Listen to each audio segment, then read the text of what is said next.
In this episode, we chat with Mark Frame, the CEO and co-founder of SonderMind, a company which has redesigned behavioral health to increase access, expand utilization, and improve clinical outcomes.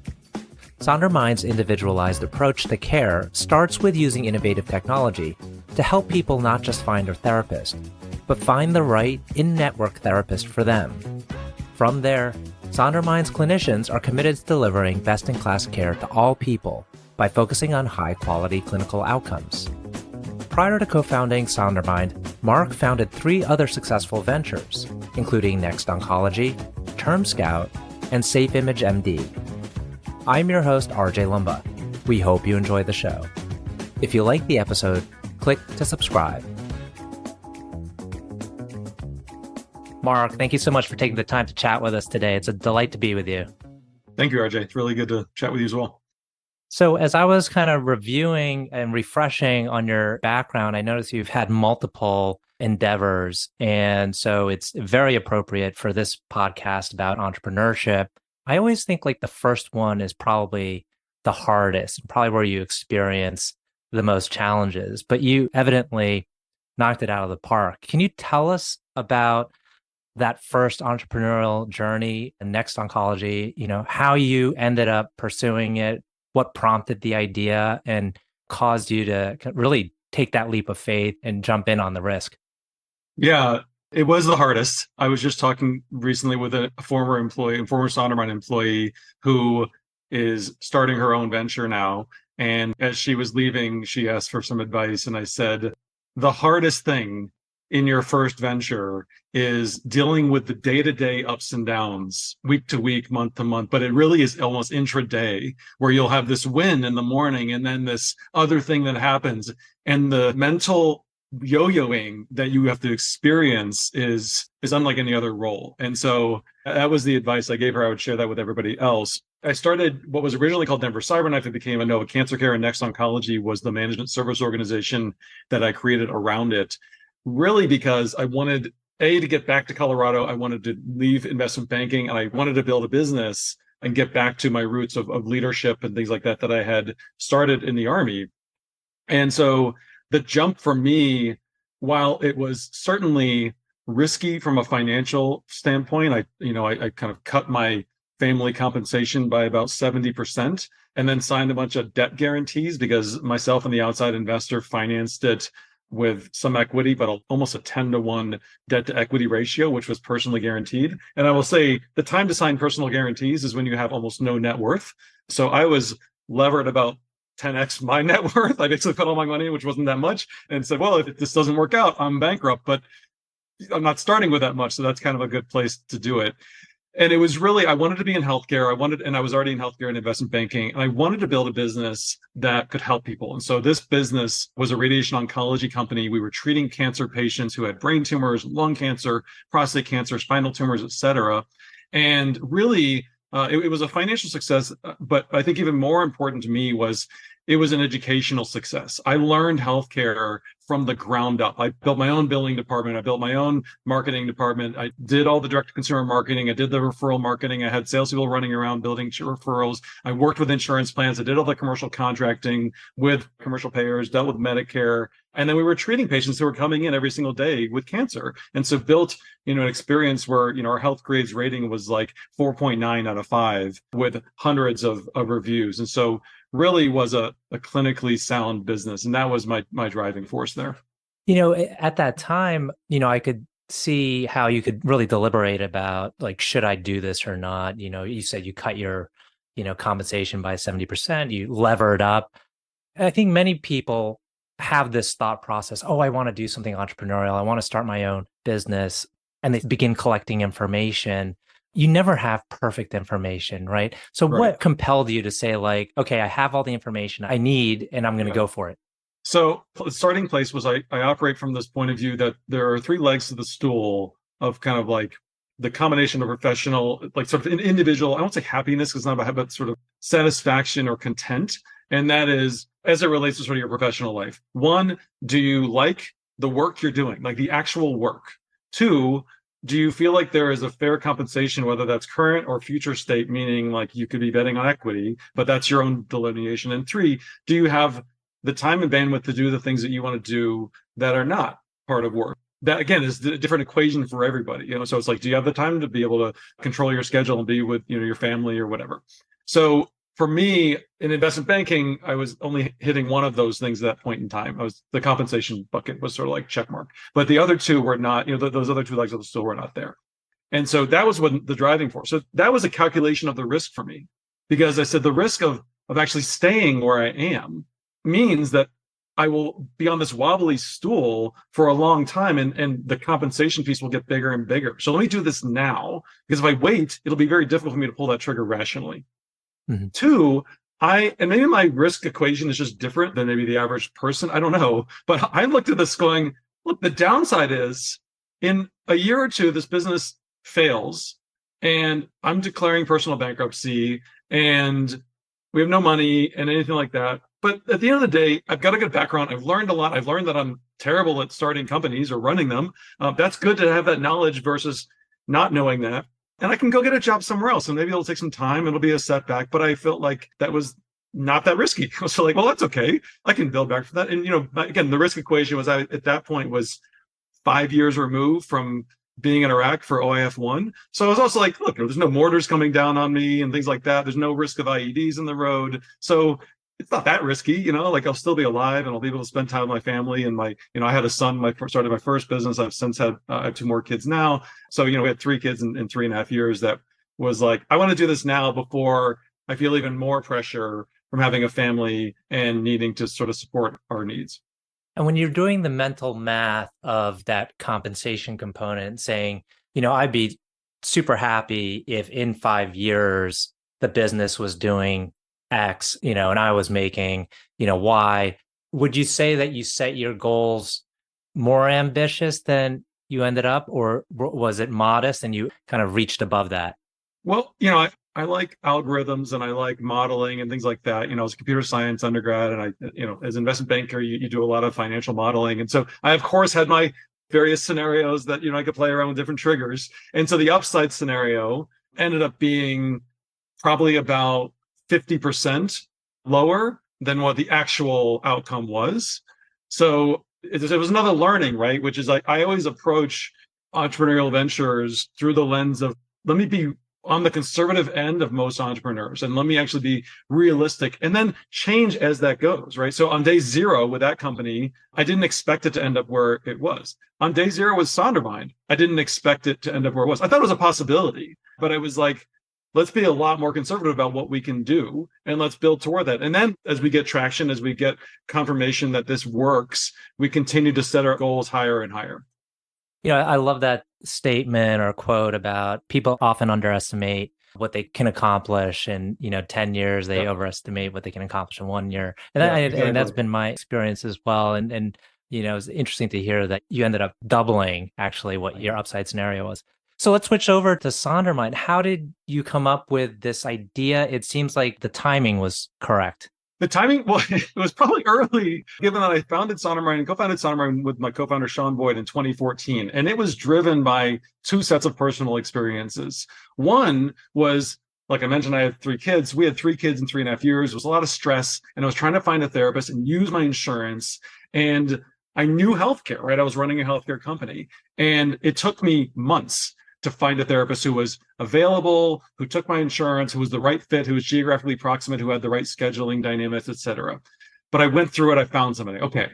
And then there was the other side of the coin, which is my younger sister is herself a therapist. And so I'd seen her journey and her struggle in starting and growing her private practice as a therapist. And I was like, there must be solutions for this. And there really weren't. So I started researching and was very skeptical that there weren't other solutions out there. I was like, this must have been solved, right? Like this has been solved everywhere in healthcare. And co-founded SonderMind with Sean Boyd, where our focus was originally on how do we make these therapists more successful? And by doing so can enable individuals to have higher access to quality care, to be able to use their insurance and ultimately be able to use that care. And at the end of the day, actually use technology and build a comprehensive solution that ties all of it together to understand how can we improve our overall mental well-being, which for us, that means driving outcomes, right? Like It's one thing to go, let's get you into care and make sure that you can use your insurance and you can like see your therapist in person or on video or whatever. But it's another whole thing to say you're actually getting better and you're able to stay at the higher level of mental well-being. And that's been our driving force from the beginning, even back in 2014, when we were just, again, starting incrementally. It was like, let's solve the provider problem, let's solve the client problem, let's solve the insurance plan problem, let's solve the health system hospital problem, and let's wrap it all together into this comprehensive solution. It still seems like there could be a lot of folks out there unwilling to engage in therapy, simply because maybe in their minds there's this hurdle of like, oh, how do I find someone that I actually want to talk to? So like market penetration, is it still way below kind of where you see like a normal penetration run rate? At the end of the day, we have a mental health crisis in this country. So it's about access to care. And what you said is some people are unwilling to engage in care and therapy. But it's not just that, right? We used to talk a lot in the company, and we still do today, about the fact that when somebody reaches out to try to find a therapist, that's a moment of courage. That's a moment when they're saying, I need help, right? For whatever is going on in their life. And so as we've built our comprehensive offering, really it's taking everything from like meditation and digital tools all the way through to like therapy and medication management and everything in between. It's been, how can we lower that barrier? Right? Again, incrementally, it was, let's lower the barrier by solving the problem for the therapists and making it easier for them. And then let's lower the barrier by making sure that they can engage in insurance and that people can then use their insurance. And then let's remove the barriers by improving the technology tools that we can offer to therapists as well as to clients, which means patients. And now with a handful of acquisitions and a lot of product build, we have this complete offering, right? Which is you can engage with SonderMind via the meditation tools, via improving your sleep, via ways to improve your mental cognition and memory, and have digital assessments. And that's like, maybe that's before you're ready for therapy, or while you're in therapy, you can engage in those, or when you're done with therapy, right? You say, I'm going to continue to engage and sort of manage my mental well-being. All the while, it's when you have that moment of courage, when you have that high moment of need, we're here with, over 5,000 active therapists, with insurance coverage across every of the 15 states that we operate in, including Medicare, to say, you can use your insurance. You don't have to come out of pocket. This is high quality. And then it's always been centered around the key is engaging with therapists and ensuring that they can deliver the highest quality care possible. And then we just deal with all the other stuff that they don't want or need to deal with. Thinking about this market, presumably it's anyone, who's struggling with mental health. I'm wondering if you somehow segment the market, and maybe say this particular population is most vulnerable, or we tend to see most of our patients coming from these types of situations. So there are a lot of companies in the space that have done that. I would say our approach has always been, the hardest thing to pinpoint is actually what's ailing you when it comes to mental health, right? I mean, in fact, therapy is really about uncovering the thing that you don't know. Like if you knew specifically, all I need to do is this thing and I'm just going to go do it, then the utility of therapy is actually lower, right? It's really about, how can we get past your biases? How can we get past those things that are in your history that you may not be aware of how they're affecting you? How can we get past these other confounding factors? And so great SonderMind therapists do that. And via the technology that we've built, we can start to pull in other data points that can make it easier for a therapist as well as you as an individual to start to understand and to piece together, well, but you know what, on Tuesday, my mood is worse. Like every Tuesday in the afternoon, what's going on there? Is it something I'm eating? Is it because the weather's bad? Is it because I have my one-on-one with Mark and he really stresses me out? Like it could be any of those things, right? But if you start to uncover those, it's like a mystery, right? And so I think we've taken this comprehensive approach to say, how can we look at it holistically and solve the problem? Because it's, in my opinion, quite difficult to segment either by diagnosis or by demographic, the real need, at least in today's world. My hope is that in 10 or 20 years, hopefully sooner than then, we and others like us have been able to somewhat crack that code, and to say now we have a better way of understanding like what is actually ailing you from a mental health standpoint. This idea that many people are suffering from loneliness has become prevalent. And I think I even heard in Great Britain, they have like a minister of loneliness. How much of mental health do you think could be solved or at least alleviated by socialization and finding friend sets? Okay, this is Mark talking personally as opposed to Mark talking as like a clinical expert. Personally, I think there's a huge opportunity there. There's a book I read recently that actually talks about this. It was a British author, and it goes into the fact that the isolation that people that's sort of been happening across societies all over the world. And I don't want to be like the boogeyman that is social media, but it's a factor in it, right? And I would say the digitalization of our society as another factor is we've become more isolated. And so building communities and building connection, human connection, is personally, I believe, one of the strongest ways to improve one's mental health. So, I'd like to talk a little bit more about entrepreneurship. One question I like to ask is, do you think entrepreneurs are naturally set up to be entrepreneurs, or are they made and developed over time?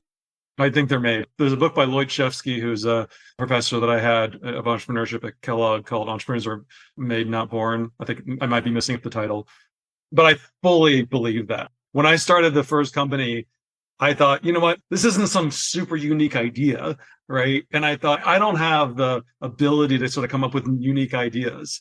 And I've started a couple of the companies besides SonderMind after that first one, or actually kind of parallel starting with it, that were pretty unique ideas. And, I think it's really just paying attention from an idea standpoint. But it's at the end of the day, being a successful entrepreneur, maybe it has only 5% to do with the idea, and it has 95% to do with execution. Right. And it has 95% to do with how do you actually run and operate a business and build and, attract talent and investors and people to get on this ride with you and say, we're going to do something different. We're going to build something that doesn't exist today.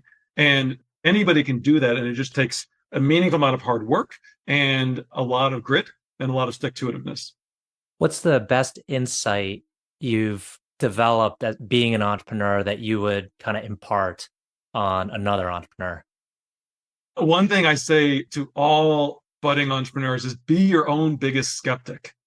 In the earliest days, doubt every idea that you think is there. Everything that you're saying, just say, this has probably already been solved. And if it hasn't been solved, it's been tried 100 times and failed 100 times. So let me understand why it failed. And by doing that, you can start to uncover, if it has been tried, you can uncover what actually were the failure points. And that can lead to those unique innovations and those unique kind of nuances.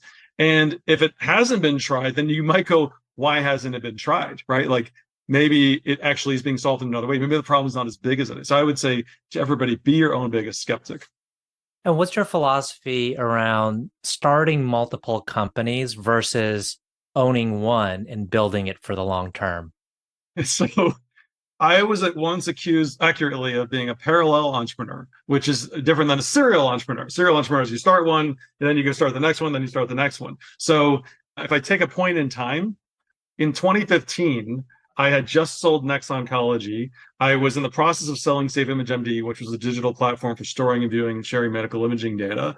I was leaving TermScout, which was a software SaaS company that was selling tools to salespeople at companies like Comcast and Level 3 and CenturyLink, as well as commercial real estate companies, salespeople there.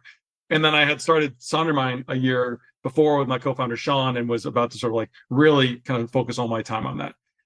The advice I got that I completely ignored was, you will not be as successful if you don't totally focus on one. And I was like, I don't buy that. I'm going to spread the risk and diversify my portfolio, if you will. And the advice, besides the fact that it burns you out, your brain needs to be able to focus when it's turned off, subconsciously on these problems. And having too many of them, it doesn't totally eliminate. But for most people, at least for me, I don't think I was able to be as effective. Now, hey, Elon Musk, he can do it, right? But I'm definitely no Elon Musk, right? So like for us, like average human beings, it's important to really focus on one. It seems like you have been able to kind of manage multiple endeavors simultaneously. Would you have done it a different way?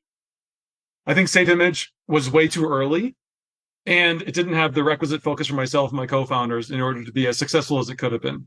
it was fine. We got it to cash flow positive. We sold it. It was successful. It was successful. I said we didn't raise outside capital either. So we did it all nights and weekends and bootstrapped it completely. My first company, though, I was totally focused on that for the first 4 years. Like that was like all my effort until it was really just running.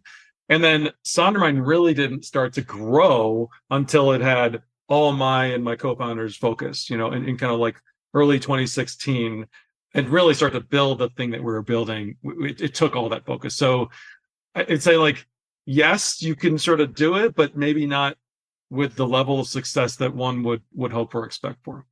Very interesting. Okay, last two questions. One is, can you tell us about a person who has had a profound influence on you? Yeah, I get asked this question a lot, and there's a lot of people who've had such an amazing impact on me. One who comes to mind is my battalion commander when I was in the Army, when we deployed to Iraq, was a tremendous, tremendous leader. He really turned our organization around. He came in and sort of improved it materially in a very short period of time. He had a huge focus on attention to detail and a high degree of urgency. And he and I became relatively close. So he was a really strong leader. He himself had outstanding success in the Army, even past that point. So he recently retired as a 4-star general. General Perna is his name, Gus Perna. He was the COO of Operation Warp Speed, if you remember that whole thing going on during the COVID vaccination distribution. So he had tremendous success, rising to be a 4-star. And during the time, 20 plus years ago that he was my battalion commander, was such an influence for me. Can you tell us about a charity, cause, or other endeavor that you're passionate about? Yeah, I'm really passionate about youth. I have 3 kids, and so it stems from that. But that manifests in engagement with the public school system here in Colorado. All 3 of my kids are in Denver public schools. With youth mental health, I'm on the board of an organization that's focused on Medicaid access for youth for mental health services, and then youth entrepreneurship and leadership. So whether it's through West Point Society of Denver and other organizations that are doing things for youth leadership, often in the high school ages, or youth entrepreneurship programs that I can try to speak at or get involved with, anything that's about building up the next generation to propel our country into kind of continued leadership and being a beacon in the world is something that I'm quite passionate about. Excellent. That's a good note to end on. Well, Mark, I want to thank you again for taking the time. This has been a wonderful conversation. Thank you, RJ. Really, really enjoyed it.